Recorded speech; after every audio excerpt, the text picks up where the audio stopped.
தமிழக வெற்றி கழகத்தின் முதல் பூத் கமிட்டி மாநாடு நடத்துவதற்கான பணிகளை கட்சியினர் தொடங்கியிருக்காங்க.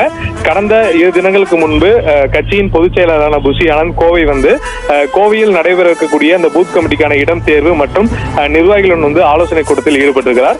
கோவை சரவணம்பட்டி பகுதியில் இந்த பூத் கமிட்டி மாநாடு ஒரு தனியார் கல்லூரி வளாகத்தில் நடைபெறுவதற்கான திட்டம் ஏற்படுத்தப்பட்டுள்ளது. இந்த மாத இறுதிக்குள் இந்த பூத் கமிட்டி மாநாடு நடத்துவதற்கான பணிகள் தொடங்கி இருக்காங்க.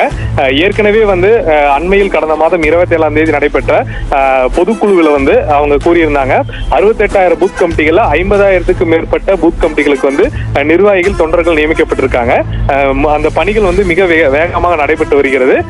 பூத் கமிட்டி மாநாடு எந்த அரசியல் கட்சியும் நடத்தாத மாதிரி நாங்க நடத்த இருக்கிறோம் அப்படின்னு சொல்லியிருந்தாங்க. அதன் தொடர்ச்சியாக கோவையில் அந்த பூத் கமிட்டி மாநாட்டை நடத்துவதற்கான பணிகள்ல அவங்க களமிறங்கி இருக்கிறது மிக முக்கியமாக பார்க்கப்படுகிறது.